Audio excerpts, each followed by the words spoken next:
Hello and welcome to my new YouTube account, which I'll be doing chess videos on, a lot of Blitz chess, and I'll kind of be taking you through a guide as to how to beat players rated over 2000 in Blitz on the 5-minute auto pairing on chess.com.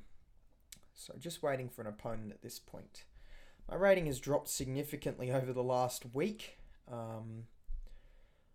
Blitz is a game kind of based on form. I fluctuate between normally 2150 and 2320, but we'll see who we can get paired up against today. There are a couple of strong players online at the moment, and we probably won't pair with one of these 2500s just yet, but we've got ourselves at 2146 opponent, Caribbean Dog, and we've started with the Queen's Gambit. The Chigorin defense. So this is quite an interesting opening. I'm going to kind of play a variation which I think shuts down a lot of Black's play. Normally if you play an opening like the Chigorin, something that's not played so often, you tend to know your lines quite well. So I'm not going to allow him to play the theoretical lines. My view on chess is that it can be viewed far more practically than that. So I'm just going to go ahead and capture on D file. Trading your C pawns for D pawns is normally a good idea. I now have 2 central pawns to Black's 1, and I'm looking to get a few pieces off the board very, very quickly here. If you look at who controls the center with pawns, White would probably be your answer. And this bishop can actually get to quite a nice square after I play e4. We're looking at playing bishop to f4.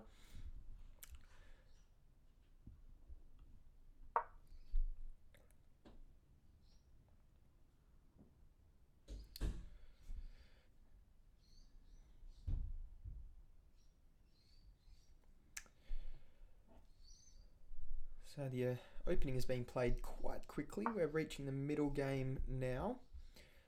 And interesting decision here. I really don't want my opponent playing a move like b5, so I'm going to take the space with a4.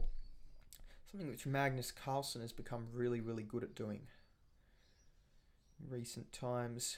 Taking the space, shutting down your opponent's play before they even realize that they have it. And now obviously this gives me the opportunity to bring one of my rooks to the b file, and which rook that is probably the biggest question.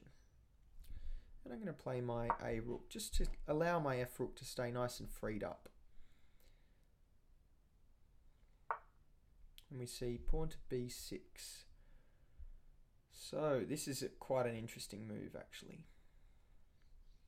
So I think I should play my rooks towards the center, hoping to blow open with d5 at some point. Yeah, I quite like this move.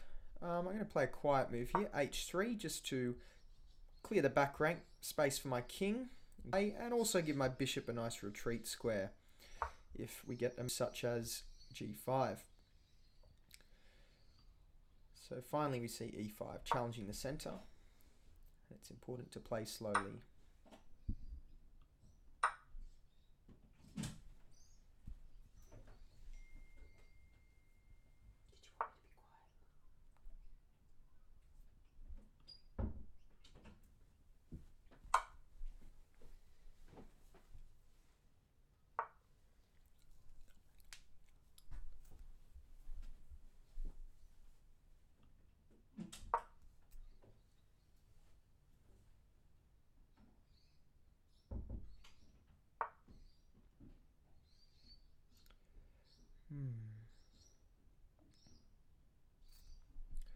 So this has gotten a little unusual now.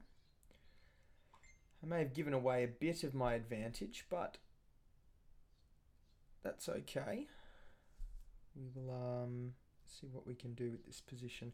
I still have control of the center, but this knight is on a very, very strong square now, so I need to figure out what to do about that. And I could push through, create a protected passed pawn. But I think that my rook is better placed on the c file before I consider any play like that.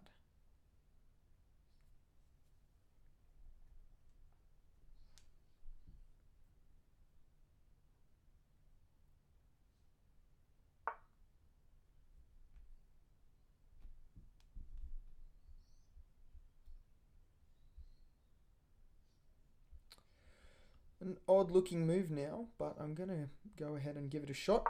Pawn to g4, and the idea here is actually just to reroute my knight.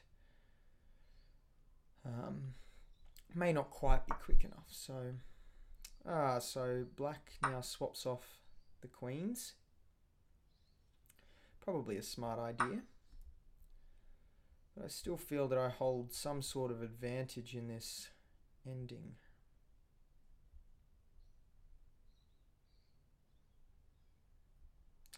I'm going to go ahead and take on this square, just in case black decides to capture our bishop.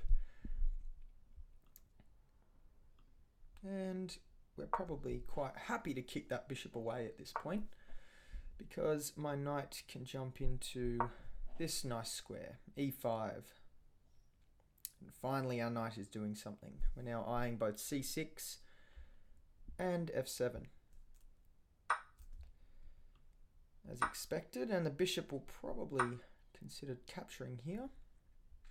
But unfortunately, black has made an oversight, not seeming to realize that we can actually fork, do a triple fork and take the bishop, not giving up any material in the process.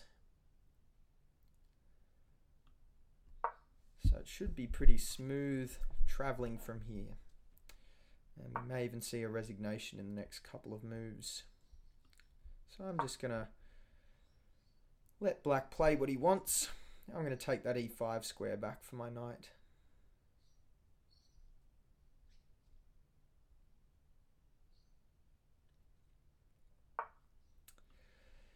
Yeah, this is probably not the best way for black to be playing in such an endgame, because now he's actually forced to either give up a pawn or swap the rooks.